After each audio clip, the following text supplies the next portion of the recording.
उसकी वही होगी। अब मैं तुमसे पूछना चाहता हूँ, मिलाद मुस्तफा के जश्न में आने वालों, हमने कौन सा रास्ता चूज किया है? हमने कौन सा रास्ता इख्तियार किया है? हमने कौन सा रास्ता चुना है? मुझे बताइए। अल्लाह अकबर, अभी फैसला हो जाएगा। अल्लाह अल्लाह, जैसे लखनऊ के रास्ते पे जाने वाला इम्पॉसिबल है कि वो मुंबई पहुंचे, और मुंबई के रास्ते पे जाने वाला नामुमकिन है कि वो लखनऊ पहुंचे, क्योंकि दोनों रास्ते मुखालिफ हैं। इसी तरह हमने रास्ता कौन सा चुना? भाइयों, अगर झूठ बोलते हो तो बताओ ये रास्ता किसका है? गीबत करते हो, बताओ ये रास्ता किसका है? मस्जिद नहीं जाते हो, बताओ ये रास्ता किसका है? माँ बाप का दिल दुखाते हो, बताओ ये रास्ता किसका है? हराम कारोबार करते हो, ये रास्ता किसका है? मुझे बताओ, दाढ़ियां मुंडाते हो, ये रास्ता किसका है? सच कहना मुसलमानों, अपनी बहनों की शादियों में डीजे लगाकर नाचते हो, ये रास्ता किसका है? अपने बेटा बेटी की शादियों में डीजे लगा के नाचते हो, ये रास्ता किसका है? अल्लाह अकबर, बेटे की शादी के मौके पर शादी करने के बजाय बेटे को बेचते हो, उसके नाम पे जहेज मांगते हो, गाड़ियां मांगते हो, बाइक मांगते हो, कारें मांगते हो, बताओ ये रास्ता किसका है? रास्ता चलने वाली लड़कियों पर बाप की नजरें डालते हो, ये रास्ता किसका है? अब मैं आपसे पूछना चाहता हूँ, क्या कोई सहाबी इस पे चला है? क्या कोई नबी इस पर चले हैं? क्या कोई वली इस पर चले हैं? अगर चले हो तो मुझे बता दो, ताकि मेरी मालूमात में इजाफा हो जाए। और तुम्हें भी पता है, सब जानते हो, तुम्हें दीन की मालूमात हो या ना हो, तुम्हें दुनिया की मालूमात हो या ना हो, बताओ तुम में कोई कह सकता है कि किसी नबी ने माज़अल्लाह झूठ बोला? क्या किसी नबी ने माज़अल्लाह किसी औरत पर माज़अल्लाह गलत नजर उठाई? किसी सहाबी ने माज़अल्लाह जो है वो जानबूझ के नमाज को तर्क किया? कोई ये साबित कर सकता है? नहीं, और हरगिज़ नहीं साबित कर सकते। तो तुम्हें इतनी तो मालूमात है कि जिस रास्ते पे तुम चल रहे हो, इस रास्ते पे कोई नबी नहीं चला, इस रास्ते पे कोई सहाबी नहीं चला, इस रास्ते पे कोई वली नहीं चला, इस रास्ते पे कोई गौसर कुतुब नहीं चला, तो फिर तुम क्यों चल रहे हो? तुम सबको पता है, अंबिया का रास्ता, नमाज का रास्ता, अंबिया का रास्ता, सब्र का रास्ता, अंबिया का रास्ता, ज़बान के तहफ़्फ़ुज़ का रास्ता, अल्लाह वालों का रास्ता, सदका खैरात देने का रास्ता, अल्लाह वालों का रास्ता, कहानी और म्यूजिक से बचने का रास्ता, अल्लाह वालों का रास्ता, तक़वे का रास्ता, परहेज़गारी का रास्ता, सिरात मुस्तकीम पर वो चला करते थे। भाइयों बताओ, मोहब्बत नबियों से कर रहे हो, मोहब्बत सहाबा से कर रहे हो, मोहब्बत औलिया से कर रहे हो, फिर जहन्नम का रास्ता क्यों चुना है? और अब मैं आपसे पूछता हूँ, जब जहन्नम का रास्ता चल रहे हो तो हमें जन्नत में कौन लेकर के जाएगा? बताइए। इसलिए मेरे भाइयों, एक दिन बहुत जल्दी से मौत का फरिश्ता आने वाला है। अल्लाह आपको लंबी उम्र दे, हमें लंबी उम्र दे, लेकिन कितना भी जियोगे, 100 साल, 200 साल, 500 साल, एक दिन दुनिया से जाओगे। एक बात मैंने अभी जलसे में मैं जहां गया था, तो वहां मैंने एक बात कही, तुमको भी कहता हूं। मेरे भाइयों बताओ, अगर मौत से कोई बच सकता था, मौत से अगर कोई बच सकता था, तो वो एक हस्ती थी, एक हस्ती, सिर्फ एक हस्ती, जिसके लिए अल्लाह ने कायनात को बनाया। और अल्लाह ने जितना प्यार उनसे किया, अल्लाह ने उतना प्यार किसी से नहीं किया। अल्लाह का सबसे बड़ा महबूब, सबसे अजीम महबूब, जिसके लिए अल्लाह अपना कानून बदल दिया। तवज्जो है आपकी? मिलादुन नबी का जश्न साथ साथ है, इसलिए मैं ये चीज भी साथ ले रहा हूं, अल्लाह अपना कानून नहीं बदलता। अल्लाह तबारक व तआला ने फरमाया कि मैं लूत अलैहिस्सलाम की कौम पर अजाब नाजिल करूंगा। अल्लाह का कानून देखें, अल्लाह की शान देखें। अल्लाह ने फरमाया, मैं लूत अलैहिस्सलाम की कौम पर अपना अजाब नाजिल करूंगा। जब ये इत्तला हजरत खलीलुल्लाह को पहुंची कि कौम लूत पर अल्लाह अजाब नाजिल करने वाला है, तो लूत अलैहिस्सलाम इब्राहिम अलैहिस्सलाम के भतीजे थे, भाई के बेटे थे। हजरत लूत से मोहब्बत थी, तो लूत की कौम से मोहब्बत थी। हजरत इब्राहिम अलैहिस्सलाम ने हाथ उठाए, तवज्जो, हाथ उठाए और अर्ज की मौला लूत की कौम पर अजाब नाजिल न करना। कौन दुआ कर रहा है? हजरत खलील। अल्लाह ने फरमाया इब्राहिम तू मेरा खलील है, लेकिन मैंने फैसला किया है, ये मेरा फैसला है कि मैं अजाब नाजिल करूंगा, इसलिए अब तू दुआ नहीं करना। जब मैं फैसला कर चुका हूं अजाब नाजिल करने का, तो अब तूने दुआ नहीं करना, क्योंकि हमने फैसला कर लिया अजाब नाजिल करने का, तो हम अजाब नाजिल करेंगे। आप दुआ नहीं करें, आप प्यारे हो, मोहब्बत है आपसे, लेकिन खलील हो दुआ नहीं करना। हजरत खलील चुप हो गए। तवज्जो, हजरत खलील चुप हो गए। यहां अजाब नाजिल करने का फैसला किया, अभी अजाब नाजिल नहीं किया, लेकिन खलील बीच में आए, खलील को रोक दिया। हम जो फैसला कर लेते हैं उसको पूरा करते हैं, ये खलील है। लेकिन हबीब की शान क्या है? अल्लाह ने फैसला नहीं किया, बल्कि हुक्म किया कि बैतुल मुकद्दस तुम सबका किबला होगा और ये तुम्हारा किबला होगा। लेकिन महबूब ने कहा नहीं, सिर्फ नजर उठाई हसरत से, तो कहा प्यारे तेरी खातिर हम किबला बदल देंगे। और फिर क्या कहा? वहां खलील जबान से अर्ज कर रहे हैं अजाब नासिल न कर, तो कहते हैं आप खामोश हो जाएं, नहीं करेंगे ऐसा। और यहाँ हबीब सिर्फ नजर उठाते हैं तो निदा आती है कद नरा तक़ल्लुब वजहिका फिस समा फलनुवल्लियन्नका क़िबलतन तरदाहा। सुभान अल्लाह, सुभान अल्लाह। का जिक्र नहीं है, बल्कि ये है महबूबा अपना दिल जिधर चाहे उधर रुख कर लीजिए, हम तुम्हारी खुशी के लिए किबले को बदल देंगे। वाह वाह, सुभान अल्लाह, सुभान अल्लाह। सिर्फ काबा नहीं प्यारे, जिसमें तेरी खुशी है उसी को किबला बना देंगे। बाद में मस्जिद हराम का जिक्र आता है। आप मुझे बताएं जिससे इतना प्यार किया कि जिसके लिए अल्लाह अकबर अपना कानून तब्दील फरमाया।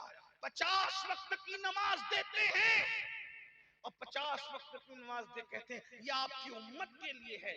और हबीब जाके कहते हैं मौला मेरी उम्मत इतना नहीं पढ़ सकेगी, तो फिर फरमाया 5 कम करते। तवज्जो है आपकी, आप थके भी हैं शायद, कोई बात नहीं, लेकिन बहुत ये कीमती बात हो रही है, आप बहुत अच्छे से सुन रहे हैं। लेकिन ये ऐसी बात थी कि मैं एक खानका में बयान करता तो पूरा मजमा सुभान अल्लाह कहता। सुभान अल्लाह। आप नहीं कह रहे, मुझे कोई प्रॉब्लम नहीं है, लेकिन कौम को इतना शऊर होना चाहिए कि बात इतनी बड़ी की गई है, इस पर सुभान अल्लाह कहा जाता है। क्या कहा जाता है इस पर? हाँ, तो आपको कहना चाहिए। मैं वो आदमी नहीं कि हर 2 जुमले में कहूं कि बोलो सुभान अल्लाह, नहीं, लेकिन आपको इतना शऊर तो होना चाहिए कि हमारे नबी की शान बयान होती है तो पत्थर भी सुभान अल्लाह कहते हैं, जानवर भी सुभान अल्लाह कहते हैं। हमारे नबी की शान देखकर शबे असरा फरिश्ते भी सुभान अल्लाह कहते हैं। और जब अल्लाह उनकी शान बयान करता है तो अल्लाह खुद भी सुभान अल्लाह कहता है। सुभान अल्लाह, सुभान अल्लाह। बंदे को भी कहना चाहिए ना। असरा बाप में बयान और अल्लाह कहता है सुभान अल्लाह। अल्लाह खुद भी पहले सुभान अल्लाह कहता है, बाद में असरा बयान करता है। तो जो है आपकी, तो इतने डरे से में हुजूर की शान क्या सुनते हो? सुन्नी नहीं सुनेगा तो कौन सुनेगा? हम सुन होने वाले सुन्नी नहीं है, हम सुनने वाले सुन्नी है। तो जो आपकी एक मर्तबा नहीं, अल्लाह ने 5 बार कम की, फिर हुजूर ने कहा, अल्लाह ने कहा फिर कम की 5 बार, 40 हो गई। फिर कम की, कितनी बार कम की? 9 मर्तबा, 5 बचे। तवज्जो, प्यारे महबूब तेरी खातिर हैं हमने 50 दी थी, 5 कर दी, मगर तेरा आना जाना भी और हमारा फैसला भी। 50 को हमने 5 तो कर दिया तेरे कहने पर, मगर सवाब नहीं कम करेंगे। जो 5 पड़ेगा उसे 50 का सवाब अता करेंगे। आप समझ सकते हैं इतनी महबूब हस्ती जिसके लिए 50 को 5 कर देते हैं, किया किसी के लिए? क्या हजरत मूसा के लिए किया? क्या हजरत खलील के लिए किया? ये अंबिया इनके लिए नहीं किया ऐसा, लेकिन जिसके लिए किया वो आमिना का लाल, वो हमारे आका हैं। इतनी महबूब हस्ती, तो अगर कोई मौत से बच सकता था तो वो एक ही हस्ती जिसे दुनिया मोहम्मद रसूलुल्लाह कहती, लेकिन अल्लाह ने उनको भी मौत एक आन के लिए अता फरमाई और उन्होंने भी मौत की लज्जत को चखा। मेरे इमाम अहले सुन्नत कहते हैं अंबिया को भी अजल आनी है, मगर ऐसी के फकत आनी है, फिर वही मौत के बाद उनकी हयात मिस्ल साबिक वही जिस्मानी है। उसकी अजवाज को जायज निकाह, उसका तरका बटे जो फानी है। और मरते हैं तो मर जाते हैं, लेकिन हुजूर मौत का मजा चखते हैं तो शान ये होती है, तू जिंदा है वल्लाह, तू जिंदा है वल्लाह, मेरे चश्मे आलम से छुप जाने वाले। लेकिन भाइयों बात तो है ना, जब महबूब को मौत का मजा चखाया तो हमने मरना नहीं है, हमें मौत नहीं आनी है। आप मुझे बताएं, कमाल तो ये है कि मौत को भी एक दिन मौत आएगी, यानी मौत भी एक दिन मर जाएगी। जरा गौर कीजिए, इसका मतलब ये है जो भी मखलूक है उसको मरना है। कुरान कहता है ऐनमा तकूनु युद्रिकुमुल मौत वलौ कुंतुम फी बुरूजिम मुशय्यदा, अगर तुम मजबूत किले में जाके छुप जाओगे वहां भी तुम्हें मौत आएगी। अब मेरे भाइयों बताओ, जब मौत आएगी तो हमने मौत के लिए क्या तैयारी की है? मौत के लिए हमने क्या तैयारी की है? ये कब्रिस्तान की खामोश कब्रें, ये शहर खामोशा का सन्नाटा हमें धोखे में न डाल दे, धोखे में मत रहना। ये जो कब्रिस्तान में सन्नाटा छाया हुआ है, ये ऊपर का सन्नाटा है, निगाहों का धोखा है, अंदर कुछ और चल रहा है। दो चीजें हैं, या तो कब्र जन्नत के बागों में से बाग है, या तो कब्र जहन्नम के गढ़ों में से गड़ा है। मेरे भाइयों, अपने आप से पूछना चाहता हूँ, तुम कब्र में कैसे रहना चाहते हो? सुकून से सोना चाहते हो या अजाब भुगतना चाहते हो? तो आप कहोगे सुकून से सोना चाहते हैं।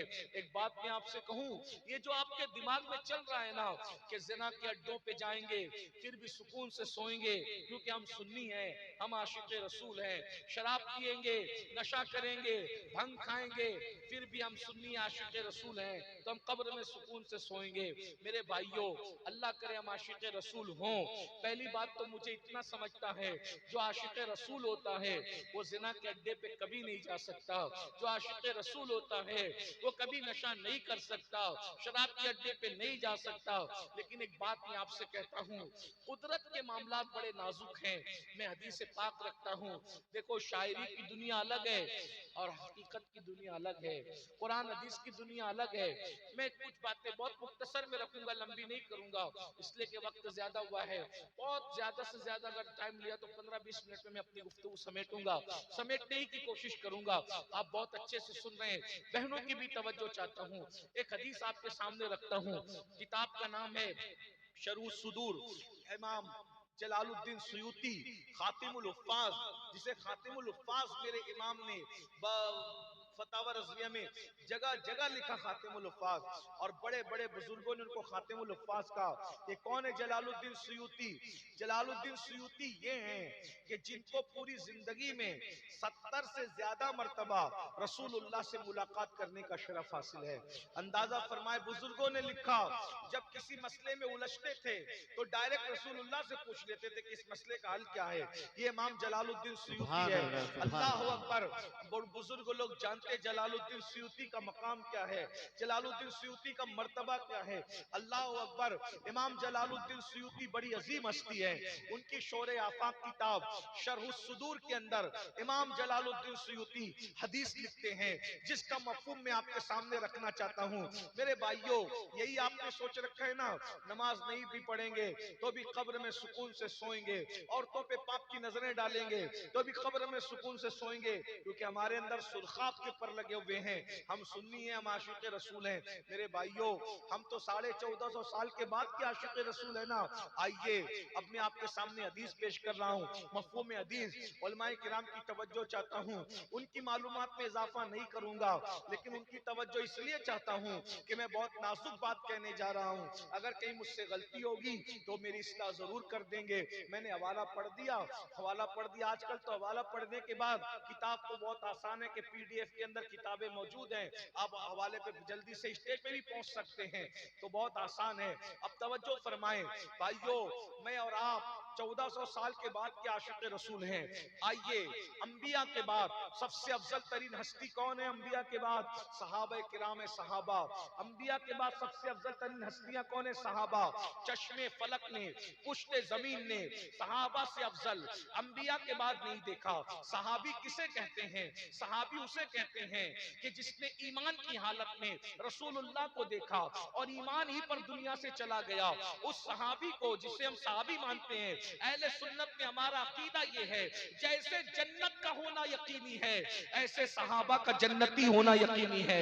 वजह क्या है कि जिस जबान ने जन्नत होने का यकीन दिलाया, जिस जबान ने जन्नत के होने का जिक्र किया, उसी जबान ने सहाबा के जन्नती होने का जिक्र किया। सहाबा जन्नती कैसे हैं? इस तरह जन्नती हैं कि रसूलुल्लाह फरमाते हैं, जिसने मुझे ईमान की हालत में देखा और ईमान ही पर दुनिया से चला गया, अल्लाह ने उस पर जहन्नम की आग को हराम कर दिया है। हत्ता कि वो सहाबी नबी को देखकर इतना बुलंद हो गया है कि जो सहाबी को ईमान पे देख ले और ईमान पर दुनिया से चला जाए, तो सहाबी के देखने वाले पर भी अल्लाह जहन्नम की आग को हराम कर देता है। बल्कि मेरे नारे तकबीर, नारे रिसालत, सैयद साहब किबला। इमाम अहले सुन्नत सहाबा की आंखों के बारे में कहते हैं कि खुदा उनको किस प्यार से देखता है। किनको? खुदा उनको किस प्यार से देखता है जो आंखें महवे लिकाए मोहम्मद।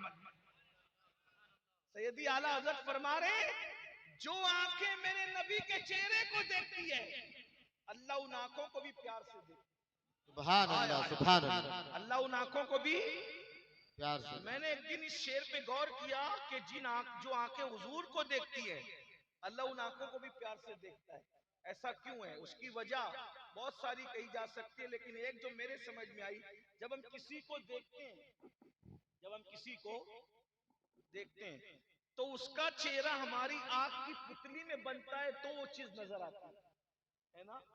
कुर्बान, अल्लाह सिर्फ चेहरे हबीब को नहीं देखता, जिन आंख की पुतलियों में महबूब के चेहरे का अक्स बन जाए, खुदा उन आंखों को भी प्यार से देखता है। बेशक बेशक बेशक। खुदा उनको किस प्यार से देखता है जो आंखें हैं महवे लिकाए मोहम्मद, जो हुजूर को देख रही है, खुदा उन आंखों को प्यार से देखता है। तो जिनकी आंखों को खुदा प्यार से देखे उसे सहाबा कहते हैं। सुभान अल्लाह, उन्हें क्या सुभान कहते अल्लाह। हैं? सहाबा।